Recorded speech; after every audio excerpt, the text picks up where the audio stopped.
함께 나누실 말씀은 데살로니가 전도라는 말씀으로 하나님 말씀 증거하도록 하겠습니다.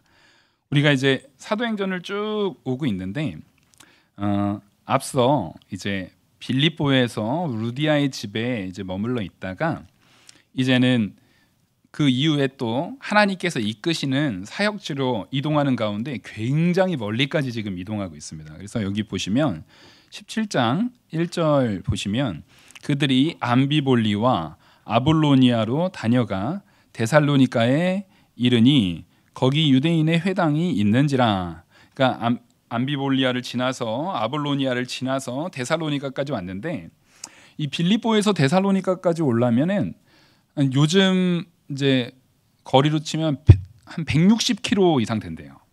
160km 이상 되는 아주 먼 거리인데 당시에는 뭐 당연히 이제 걸어서 이동하고 그 쉽지 않은 여정 가운데 이렇게 이 사도 바울이 신라와 함께 하나님 복음 붙들고 달려가는 귀한 사명을 감당하고 있는 겁니다. 사실은 이게 그 지역으로 가는 것만으로도 이게 쉽지 않은 여정이에요.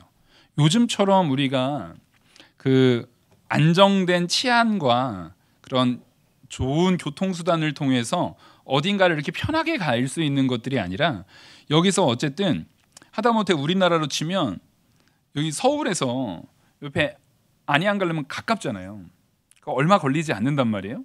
근데도 이 당시에 그 정도 거리를 걸어가려면 그 중간에 강도 만나거나 무슨 뭐 짐승을 만나거나 이런 위험들이 언제나 도사리고 있는 거예요. 그러니까 사실은 한 지역에서 다른 지역으로 군사가 아니라 그런 호위가 있는 것이 아니라 사실상 개인이 그 둘이 같이 간다라는 것 자체가 목숨을 걸지 않으면은 할 수 없는 전도의 여정입니다. 그 전도의 여정을 다니다가 많은 어려움을 겪을 수가 있는 거예요. 그래서 전에 1차 전도 여행 때도 마가가 너무 힘들어가지고 중간에 도망간 이유가 그 물론 바울이 그래서 마가를 굉장히 책망했지만 사실상 그게 너무나 뭐 이해 못할 내용이 아니라 너무나 당연한 내용일 수도 있어요. 우리가 신앙생활의 여정이 어쩌면 그와 같은지도 모릅니다. 우리가 신앙생활을 정말 너무 편하게만 하려고 생각하는 건 아닌가. 그냥 내가 몸이 편한 대로 내 마음이 편한 대로 내가 생각하기에 그냥 내 상식에 맞는 요즘 우리가 사람들마다 다 시대마다 자기가 가지고 있는 그런 상식이 있잖아요. 자기가 갖고 있는 생각의 틀이 있잖아요.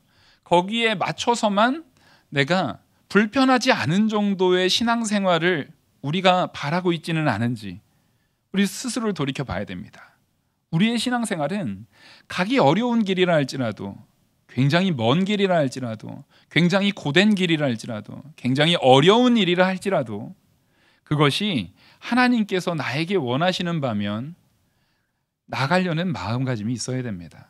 그리고 그 마음가짐을 행실로 옮기는 순종함이 있어야 됩니다.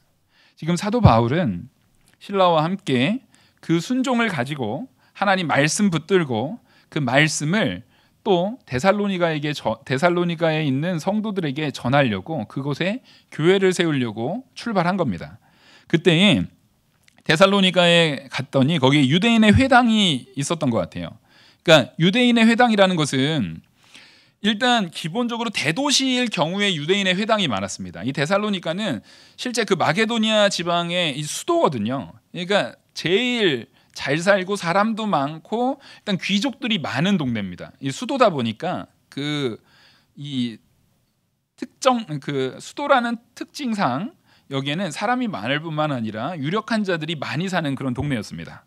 근데 이제 바울이 그 2절 보시면 자기의 관례대로 그들에게로 들어가서 새 안식일에 성경을 가지고 강론하며 이제 바울이 항상 전도 여행을 다니면은 했던 게 뭐죠? 일단 회당이 있는 지역이면 회당 안에 들어가서 말씀을 증거하는 거죠.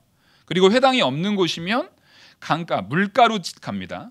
물가로 가서 그 강가로 가서 강 주변에서 기도하면서 강변에 기도하러 온 그러니까 유대인들이 기본적으로 기도 생활 가운데 회당이 있으면 회당에서 기도 생활했지만 회당이 없을 때는 그 강변에 가서 기도 생활을 했거든요.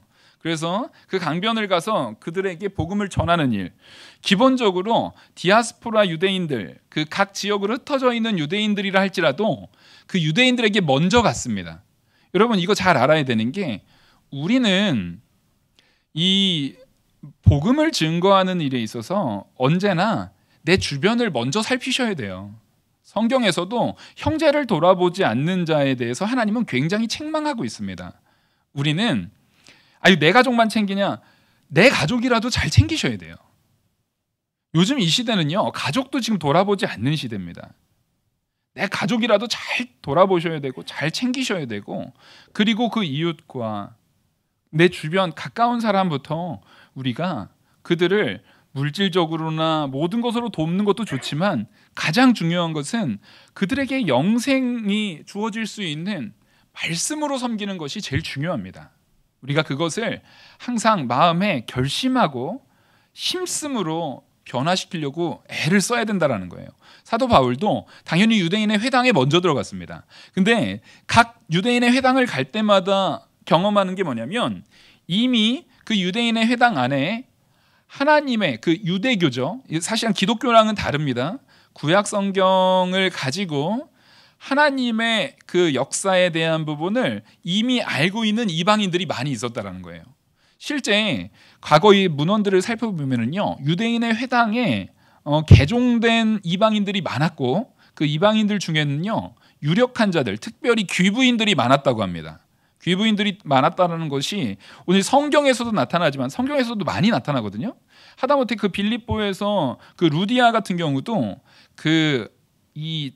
말 그대로 요즘으로 따지면은 실크 옷감, 이것을 취급하는 여자분이셨잖아요. 그러니까 사실은 기본적으로 부자, 엄청난 거상인 겁니다. 그 취급하는 품목 자체가 엄청나게 비싼 품목이고, 주로 상대하는 이들이 이제 귀부인들이죠. 당연히 그런 실크의 옷감 같은 경우는 일반 사람들이 쓸 수 있는 옷감이 아니거든요. 귀족 이상들이 사용하는 거기 때문에 루디아도 사실상 굉장히 부유하고 유력한 여인이었고, 지금 오늘 본문에서도 보시면 3절에 보시면 2절에 그 새 안식일 동안 거기에서 이제 말씀을 전하는데, 그 유대인의 회당에 어떤 사람들이 있었냐면 3절 보시면, 뜻을 풀어 그리스도가 해를 받고 죽은 자 가운데서 다시 살아나야 할 것을 증언하고 이르되, 내가 너희에게 전하는 이 예수가 곧 그리스도라 하니, 그 중에 어떤 사람 곧 경건한 헬라인의 큰 무리와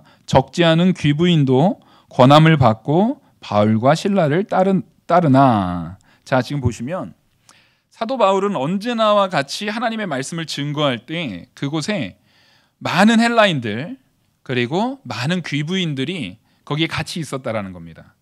그러니까 사실상 이 회당이 만들어질 때 하나님의 말씀, 회당 안에서도 우리 하나님, 창조주 하나님과 아브라함의 하나님이 선포가 되거든요.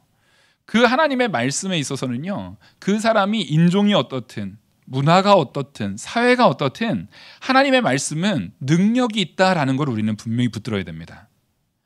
우리가 교회가 뭔가 문화적으로 세련되게 뭘 꾸미고 행사를 훌륭하게 해내고 어떤 것을 재미있게 잘 구성해서 정말 사람들한테 좋은 거를 제시해서 사람들을 모이게 해야 된다라고 말하는 것은, 물론 우리가 너무 정말 형편없이 그런 모습을 보일 필요는 없지만 그건 본질이 아니에요. 교회가 아무리 잘하려고 해도, 여기 보면 예술의 전당 이렇게 지나갈 때 그 공연하시는 분들 보면 전문가들 아닙니까? 우리가 교회에서 아무리 훌륭한 찬양을 하고 공연을 하고 여기서 무슨 행사를 한다 할지라도 그 예술의 전당에서 하고 있는 그 프로들보다 더 잘할 수 있나요? 그럴 수가 없어요. 목회자도 마찬가지예요. 제가 여기에서 하나님의 말씀을 대언하는 거지, 제가 무슨 강연을 하는 게 아닌 겁니다. 이건 분명히 구분해야 돼요. 제가 지금 담대하게, 지금 오늘만 해도 벌써 새벽에도 그렇고 지금 주일학교 오전 예배, 오후 예배, 이따 청년부도 제 얼굴만 쳐다보고 계셔야 돼요. 제가 말할 때 누구도 토를 안 달아요. 이게 왜 그래요? 제가 무슨 권위가 있어서요? 아닙니다. 제가 맡은 게 하나님 말씀이기 때문에 그래요. 그러니까 이게 강연이면 아무런 능력이 없다니까요. 진짜 중요한 가치는 저는 외치는 자의 소리의 역할만 감당하기 때문이에요. 단지 저는 전해지고 사라지는 소리에 불과하고 그 내용, 그 전해지는 말씀의 능력은 그게 하나님 말씀일 때만 능력이 있는 겁니다. 근데 제가 여러분들한테 잘 보이고 싶어가지고 말씀 말고 세련된 거 막 무슨 여러 가지 과학 지식, 여러 가지 그런 세상적인 그런 박식한 지식을 가지고 여러분들한테 막 얘기한다고 하면 그것은 참 쓸데없는 시간이에요. 차라리 집에서 요즘에 TV 잘 돼 있잖아요. 좋은 다큐멘터리 하나 보는 게 훨씬 더 유익할 수도 있어요. 그럼에도 불구하고 여러분들이 여전히 제 얼굴만 이렇게 쳐다보고 있는 거, 이거 하나님의 은혜죠. 전 참 감사합니다. 아무것도 아닌 부족한 저에게 하나님 말씀을 증거할 수 있는 이 능력, 이 은혜 주신 거. 그래서 제가 여기에서 막 그 배우처럼 잘생길 필요도 없고 찬양을 막 무슨 가수들처럼 성악가들처럼 되게 잘할 필요도 없고, 여기에서 저에게 필요한 것은 하나님께서 내게 맡기신 말씀을 바로 증거하느냐, 바로 예수 그리스도의 십자가의 보혈이 바로 증거되느냐, 그게 중요한 거예요.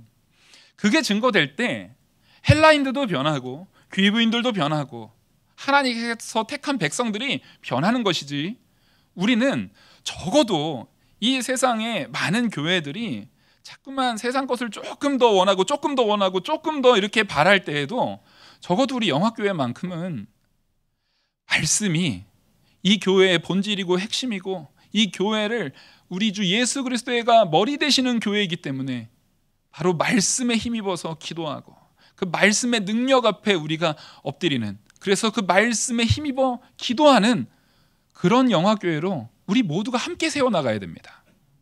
그게 하나님께서 적어도 우리 사당 이 영화교회에 맡기신 하나님의 큰 사명이신 것 같아요. 그럼 우리는 그걸 붙드는데, 지금 보십시오. 사도 바울이 딱 전하는 건 이겁니다. 앞서 3절 다시 보시면 뜻을 풀어 그리스도가 해를 받고, 지금 뜻을 풀어서 보여주는 거예요.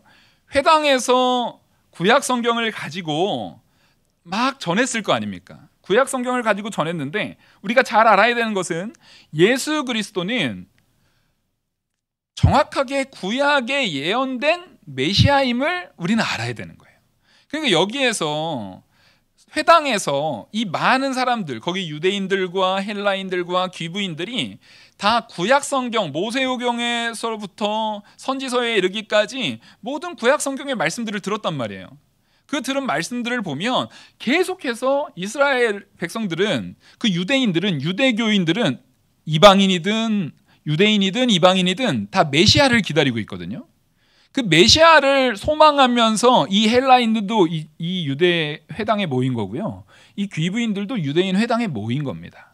그 메시아를 기다리는데, 문제는 유대교의 가장 큰 약점, 유대교가 참 안타깝게도 거기에는 구원이 없을 수밖에 없는 이유는 뭐냐면 유대교는 그 메시아를 제시하지 못합니다. 메시아를 소망만 하지 이미 오신 예수 그리스도께서 메시아라는 것을 이 유대교에서는 알지 못해요. 메시아가 분명히 왔음에도 불구하고 자기들이 못 박아 죽임을 통해서 그 예수 그리스도를 부인하고 예수 그리스도를 받아들이지 않고 자기 귀를 막고 눈을 감고 고함을 지르며 예수님을 거부합니다. 그래서 사도 바울이 이 회당마다 가서 전하는 것이 뭐냐면, 그 이사야 선지서에서 나오듯이 모세와 그 모세오경에서, 그리고 창세기 처음에 이 여인의 후손이 뱀의 머리를 상하게 할 거라는 가장 최초의 메시아적 원시적 복음을 이들에게 해석해 주는 겁니다. 그 뜻을 풀어주는 거예요. 지금 구약 성경, 바로 유대인 회당에서 증거됐던 그 메시아가 이미 오셨다, 그걸 알려주는 겁니다. 그래서 그것을 뜻을 풀어서 그리스도가 해를 받고 죽은 자 가운데서 다시 살아나야 할 것을 증언하고, 자, 이게 무슨 얘기냐면 이 유대인들, 특별히 예수 그리스도를 믿지 않는 유대인들이 예수 그리스도가 가짜라고 말하는 것에 가장 중요한 그 사람들의 논지가 뭐냐면, 야, 예수님이 나무에 달리지 않았냐, 십자가에 달리지 않았냐, 나무에 달린 자마다 버림받은 자이다. 그것을 일부러 의도하고 그 로마의 총독한테, 그 빌라도한테 예수님을 꼭 십자가에 다루라고 요청한 거거든요. 그러니까 이거는 유대인들이 악의를 가지고 예수 그리스도를 시기하는 마음으로 예수 그리스도가 메시아가 아닌 것처럼 꾸미려고 그들이 막 이렇게 행했습니다. 하지만 이미 구약 성경에서는 그것마저도, 그들의 그런 죄악마저도 다 아시는 우리 하나님께서 그마저도 예언하셨어요. 그래서 오히려 예수 그리스도께서 십자가에 달리실 것을 이사야서를 통해서 우리에게 충분히 알게 하셨습니다. 그거를 사도 바울이 그들에게 전하는 거예요. 정작 그들은 이 유대인의 회당에서 유대교에 의해서 교육받고 있었던, 혹은 속고 있었던 유대인들뿐만 아니라 그 헬라인들, 이방인들 모두에게 메시아가 그들이 말하는 것처럼 고난을 받고 고통을 받고 거기에서 어려운 가운데 박해를 받았기 때문에 메시아가 아니다라고 말하는 것이 잘못됐다라는 거예요. 오히려 그리스도가 해를 받고 죽은 자 가운데서 다시 살아나시는 것이 예수 그리스도가 메시아라는 가장 결정적인 증거다라는 것을 이 바울이 말씀을 통해서 그들에게 해석해 준 것입니다.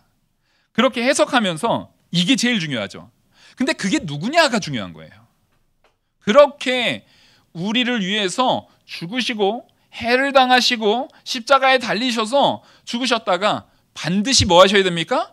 부활하셔야 되는, 반드시 부활하셔야 되는 그분이 누구시냐? 바로 그가 내가 너희에게 전하는 이 예수.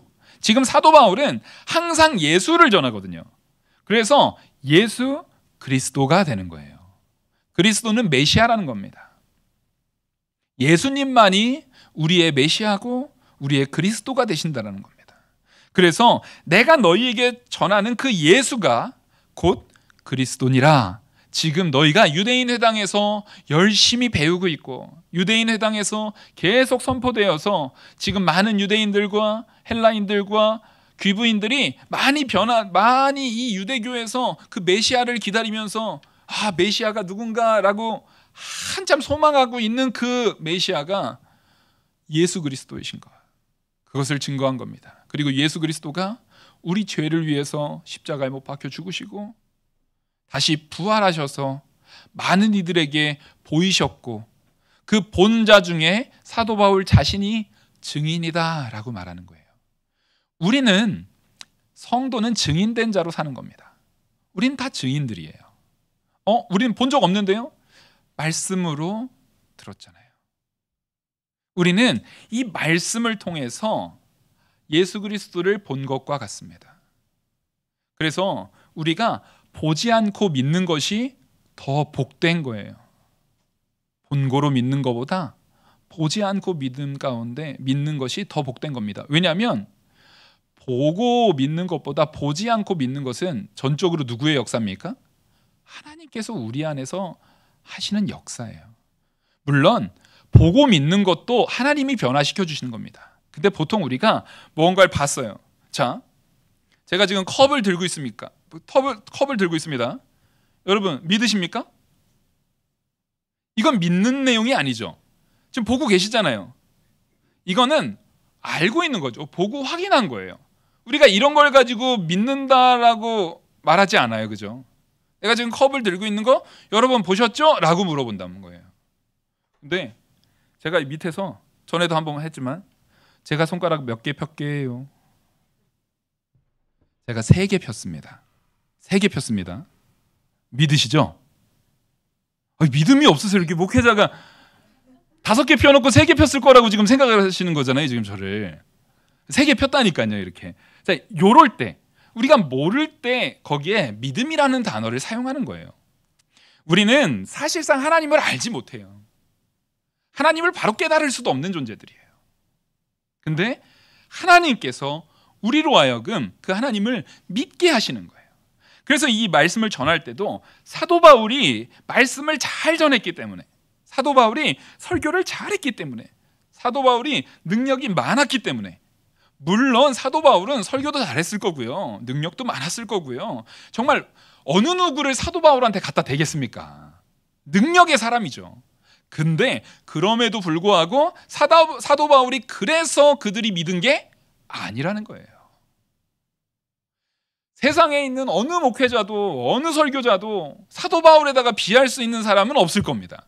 그런데 그 사도 바울마저도 모세라 할지라도 아브라함이라 할지라도 절대 그들의 말로 인해서, 그들의 그런 영권, 영적 능력으로 인해서 사람들이 변화되는 게 아니라, 저는 단지, 사도 바울도 단지 죄인 중에 괴수고 외치는 자의 소리의 역할을 하는데, 그 진짜 소리의 본질이신 예수 그리스도께서 능력으로 우리 안에 심겨지는 거예요. 그 모든 영권은 사람에게 있지 않고 예수 그리스도에게 있습니다. 예수님의 말씀의 능력이 우리의 심령 골수를 쪼개는 것이고 그들을 변화시키는 거예요. 그래서 이 말씀을 들으니까 거기 있던 그 중에 어떤 사람이 곧 경건한 헬라인, 그리고 큰 무리와 적지 않은 귀부인도 권함을 받고 바울과 실라를 따르게 된 겁니다. 설득에 의한 것이 아니라 누구의 역사로요? 하나님의 심령 골수를 쪼개는 말씀의 역사로 이들이 변화되게 된 겁니다. 하나님의 권위가 사도 바울을 사용해서 그들에게 임하게 된 거예요. 그랬더니 5절 보시면, 그러나, 자, 이게 항상 그러나, 이게 분위기 좋았는데 그러나 나오면 갑자기 분위기 나빠지는 거잖아요. 그러나 유대인들은 시기하여 저자의 어떤 불량한 사람들을 데리고 때를 지어 성을 소동하게 하여 야손의 집에 침입하여 그들을 백성에게 끌어내려고 찾았으나, 자, 이 사람들이, 이 유대인들이 도대체 왜 이러느냐?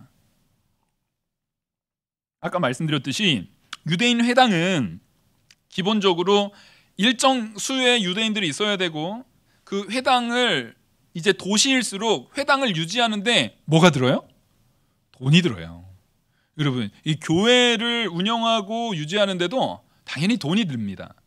그러니까 이 돈이라는 것은 하나님께 굉장히 영광스럽게 충분히 쓰임 받을 수 있는 것들이에요. 우리가 성도라고 해서 돈을 막 등한시 여기거나 돈을 죄악시 여기거나 그러면 안 돼요. 당연히 우리가 하나님의 말씀 안에서 하나님께서 우리에게 주신 그 능력 안에서 성실하게 합법적으로 잘 일해서 그 일함을 통해서도 하나님께 영광을 돌리는 삶을 살아야 됩니다. 실력이 있어야 돼요. 그리고 부지런함이 있어야 되고요. 성실함이 있어야 됩니다. 근데 유대인 회당도 마찬가지예요. 그걸 운영하려니까 돈이 필요했고, 거기에는 이 귀부인들이, 각 회당마다 귀부인들이 있었거든요. 이 귀부인들의 뭐가 중요한 겁니까? 후원이 중요한 거예요. 그러지 않으면 이걸 유지하기가 쉽지 않습니다. 근데 지금 이 유대인들이 볼 적에 이 귀부인들과 많은 헬라인들과 사실상 거기에서 디아스포라 유대인보다는 실제 헬라인들이나 귀부인들이 더 유력한, 그 지역에서 유력한 사람들이잖아요. 그 사람들이 지금 다 누구한테 완전히 마음을 뺏겼어요? 바울한테 마음을 뺏겼거든요. 그러니까 이 유대인 회당에 있는 유대인들은 자기가 정말 이 생업적인 부분에서 위기를 느낀 거예요. 그러니까 이게 참 안타까운 거예요. 이 회당이라는 것을 절대 이게 자기의 생계수단이라든가 이걸 가지고 내가 이익을 보기 위한 일종의 수단으로서 사용하면 안 되는 것인데, 이렇게 하면 앞에서 말했던 그 가죽 장사라든가 이 사도 바울을 계속 괴롭게 했던 그 사람들하고 다를 게 하나도 없죠. 그 사람들과 다를 게 하나도 없습니다. 사도 바울이 그 비시디아 안디옥에서도 고난당하고 이고니온에서도 고난당하고 루스드라에서도 고난당했던 것과 마찬가지로 또 결국에는 누구가 자기 이 밥벌이가 안 되는 거에 대해서 고통받고 있는 거예요? 여기 지금 데살로니가에서도 자기 밥벌이가 안 되는 것 때문에, 자기가 유력한 것을 뺏기는 것, 자기 이익을 뺏기는 것 때문에 지금 또 이 사도 바울을 공격하고 있다는 거예요. 여러분, 이건 정말 악한 겁니다. 특별히 회당에서 말씀 전하는 일에 있어서 내가 더 좋은 자리, 내가 더 좋은 환경, 내가 더 좋은 조건에 그런 목회지 혹은 그런 사람들한테 더 인기받고 싶은 그런 내용 때문에 한다라는 것 자체가, 이것은 하나님의 말씀을 붙든 사람이, 하나님의 말씀을 전한다는 사람이 지금 하나님의 말씀에는 관심 없고 누구한테만 관심 있는 거예요? 자기 안위에만 관심이 있는 거예요. 이거는 하나님께서 정말 미워하시는 심각한 죄입니다. 여러분, 우리 성도는요, 이 교회를 지켜야 될 의무들이 있어요. 성도가 정말 기도 많이 하고 말씀 많이 보고 정말 잘 준비되어 있지 않으면요, 교회에 거짓 종이 판치기 딱 좋습니다. 우리는 성도잖아요. 근데 여러분, 이 교회를요, 우리가 다 알다시피 제가 제 아들 막 손자 계속 이렇게 물려주면 그게 좋은 거예요? 나쁜 거예요? 그거 아주 악한 거예요. 세습하고 이런 거 아주 악한 거예요. 그런 게 바로 그렇게 되지 않도록 우리가 이 교회를 하나님 앞에 거룩한 교회를 지키려면 누가 지혜로워야 합니까? 성도들이 지혜로워야 합니다. 성도들이 말씀과 모든 것에 있어서 지혜롭게 바로 서 있어야 돼요. 그렇지 않으면 하나님의 말씀이 전해지는 회당이라 할지라도, 하나님의 말씀이 전해지는 이 예가 이루어지는 교회라 할지라도 얼마든지 그거를 자기의 이 이익의 수단으로 하나님의 귀한 성전을, 하나님의 귀한 교회를 사용하려는 그런 악한 것에 사용될 수 있는 가능성은 언제나 열려 있어요. 여러분, 그래서 정말 기도 많이 하시고 정말 말씀 앞에 온전히 서서 잘 지켜나가야 됩니다. 근데 또 보세요. 우리 지금 권사님, 집사님들만 딱 지키고 끝나면은 다음 세대가 없으면 어떻게 돼요? 그럼 또 큰일 나는 거예요. 그리고 보십시오. 여기 제가 젊잖아요. 근데 젊은 사람들이 하나도 없어요, 만약에. 그리고 우리 권사님, 장로님들, 권사님들, 연세 많으신 집사님들이 싹 돌아가시고 나면 저만 좋은 일 시키는 거예요. 성도 하나도 없어요. 그러면 교회 딱 팔아먹기 좋아요, 안 좋아요? 얼마나 좋아요. 저 부자 만들려고요? 교회는 대를 이어서, 세대를 이어서 그 자녀 때까지 철저하게 교회를 세워나가야 됩니다. 그 교회가 우리가 잘 지켜놨던 것처럼 내 자녀가 또 지켜나가고 그 다음 자녀가 또 지켜나가면서 그 교회가 절대로 어떤 개인의 영위를 위해서 악용되지 않도록 말씀으로, 기도로 거룩하게 지켜나가야 되는 거예요. 그러지 않으면 여러분, 사람은 언제나 불안합니다. 썩을 수 있어요. 그래서 제도가 중요한 거고, 그래서 원리가 중요한 거고, 그래서 법이 중요한 거예요. 교회도 그 법 앞에 있어야 되고, 하나님의 말씀의 법 앞에 있어야 되고, 그렇게 경건하게 있어야 됩니다. 그리고 저도 우리 성도님들이, 또 우리의 믿음의 자녀들이 잘 자랄 수 있도록 열심히 기도하는 것이고, 우리 성도님들도 목회자를 위해서 그만큼 기도하셔야 되는 거예요. 그렇지 않으면은요, 이 유대인의 회당 보십시오. 회당에 있는 그 유대인들 보십시오. 자기들한테 이익이 떠날 것 같으니까 터무니없는 걸로 이들을 욕하고 소동을 해서, 지금 또 소동하는 방식도 얼마나 더럽습니까? 그 저자거리에 있는 그 깡패들 데려다가 지금 소동 일으키면서 있지도 않은 사실을 가지고 거짓으로 고발하는 거예요. 그래서 보시면 그 유대인들의 시기가 어떻게까지 일어나냐면 6절, 이제 사도 바울을 찾으려고 야손집까지 갔는데 발견하지 못했어요. 그러니까 6절 발견하지 못함에 야손과 몇 형제들을 끌고 읍장들 앞에 가서 소리질러 이르되, 천하를 어지럽게 하던 이 사람들이 여기도 이름에 야손이 그들을 맞아들였도다. 이 사람들이 다 가이사의 명을 거역하여 말하되 다른 임금 곧 예수라는 이가 있다 하더이다 하니. 자, 이게 뭐라고 고발한 거냐면 거짓말로 한 거죠. 지금 사도 바울과 실라가 이 사람들을 선동해가지고 지금 다른 임금, 다른 왕이 있다라는 거. 이게 지금 분명히 이들은 영적인 가치에서 예수 그리스도를 전했음에도 불구하고 현재 실제적으로 이 로마 사회를 전복시킬 반역의 세력으로서 왕을 제시하고 있다라는 거짓말을 하고 있는 거예요. 근데 여러분 잘 아셔야 되는 게요, 우리는 세상을 의지하면 안 됩니다. 왜냐면요, 세상은요 거짓말에 쉽게 선동돼요. 거짓말에 쉽게 선동됩니다. 러시아를 보세요. 지금 우크라이나와 그 전쟁이 지금 러시아 말고 나머지 모든 사람들이 다 아는에도 불구하고 러시아의 국민들 중에서는 아직도 상당수가 그 전쟁을 지지하고 있어요. 사람은요, 굉장히 지혜로운 것 같고 당연히 상식적인 것 같지만 아니에요. 잘못된 이념이라든가 잘못된 가치관에 의해서 우리는 얼마든지 오염되고 얼마든지 타락하고 얼마든지 더러워질 수 있는 연약한 존재들이에요. 그래서 우리는 세상을 의지하는 것이 아니라 나는 아주 연약하고 부족한 자인 줄 깨닫고 나를 이끄실 하나님만 의지하지 않으면 우리는 참 미련한 아주 지혜롭지 않은 비참한 자리에 처할 수밖에 없습니다. 여러분, 세상의 부귀영화, 어떤 사람이 돈 이렇게 해서 많이 벌었다, 어떤 사람이 이렇게 해서 권력을 얻었다, 이렇게 해서 뭐 했다, 그런 데에 관심 갖기 전에 우리에게 영생을 주신 하나님의 말씀에 먼저 관심 가지셔야 됩니다. 그렇지 않으면 이렇게 선동하는 세력에 의해서 쉽게 넘어가요. 우리가 성도임에도 불구하고 세상에 막 의지하다가 세상의 선동, 그게 어떤 이념이든 간에 그런 선동에 빠져버리게 되면 교회 안에서 그거 가지고 싸우시면 안 돼요.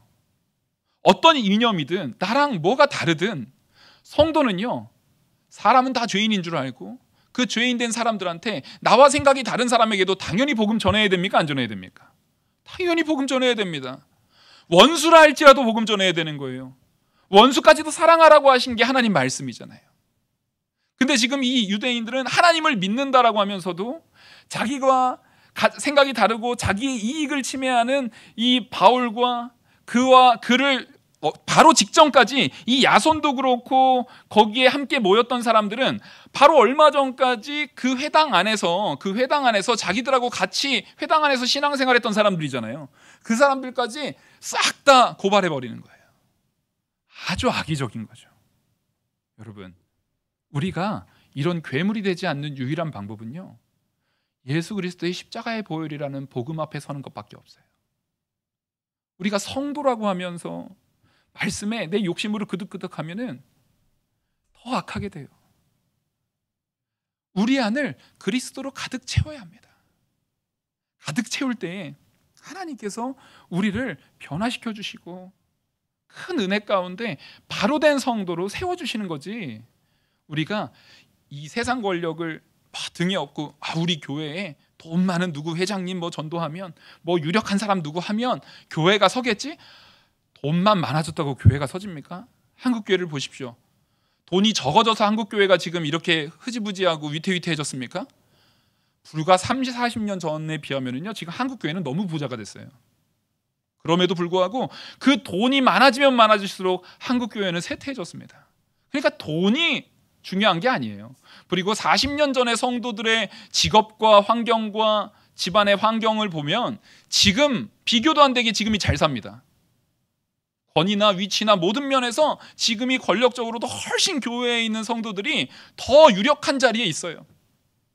근데 교회가 발전됐다라고 말하는 사람은 아무도 없어요.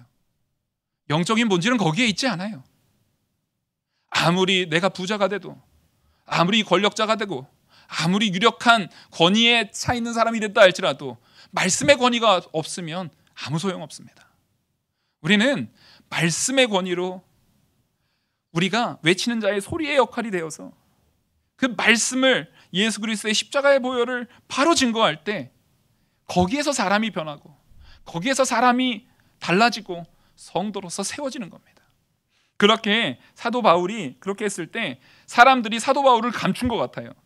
사도 바울을 감추고 사도 바울을 끝까지 지켜나가려고 야손과 그들을 맞아들였던 사람들을 다 끌려갔는데, 이 사람들이 이 무리와 읍장들한테 이 말을 듣고 막 소동했던 이 사람들이 읍장한테 데려가가지고 이걸 고소를 한 건데, 사도 바울도 없고 신라도 없으니까 혐의가 이게 입증이 됩니까 안 됩니까? 입증이 안 돼요. 그래서 거기 보시면 야손과 그 나머지 사람들에게 보석금을 받고 놓아주니라. 로마는 법치 제도가 잘 돼 있던 나라였기 때문에 함부로 이렇게 그냥 형량을 내릴 수 없습니다. 그래서 보석금을 갖고 풀려난 것 같아요. 여기서 이게 되게 중요한 게 뭐냐면, 우리가 성경을 볼 때 이 성경이 이제 가짜다, 지어낸 이야기다 이렇게 말하는 사람들이 있는데, 여기서 뭐 읍장이라는 단어가 있잖아요. 이게 폴리타르케스라는 그 직분, 읍장이라는 직분이 성경에서 여기 한 번 나오거든요. 그리고 이게 다른 그리스 로마 문헌에도, 로마에 있는 그 그리스 이제 헬라어로 된 문헌에도요, 이 표현이 잘 안 나와요. 근데 데살로니가에 있는 그런 그 한 비문이 있는데, 그 비문에서 1800년대에 이게 발견이 됩니다. 고고학에 의해서 발견이 됐는데 딱 요 단어가 거기에서 발견돼요. 유일하게 거기서 발견돼요. 마침 데살로니가에 있는 비문에서. 그러니까 이 데살로니가가 대도시다 보니까 대도시를 운영하려다 보면은 많은 그런 새로운 직책들이 생겼을 거 아닙니까? 이게 그 직책을 누가가 아주 자세하게 기록한 거예요. 그러니까 누가는 의사이기도 하지만 역사가기도 했거든요. 이걸 통해서 이제 누가가 기록한 이 사도행전이 역사적 사실이다라는 것을 검증해내는데 큰 역할을 하는 게 요 읍장이라는 단어입니다. 이거는 우리 성도면 좀 알고 있으면 좋을 것 같아가지고 제가 소개를 드리는 거예요. 요거는 꼭 기억할 건 아닌데, 성경은요, 우리는 분명히 알아야 돼요. 지금 여기 우리가 나누는 모든 말씀들은요, 철저하게 역사적 사실에 근거한 하나님의 말씀입니다.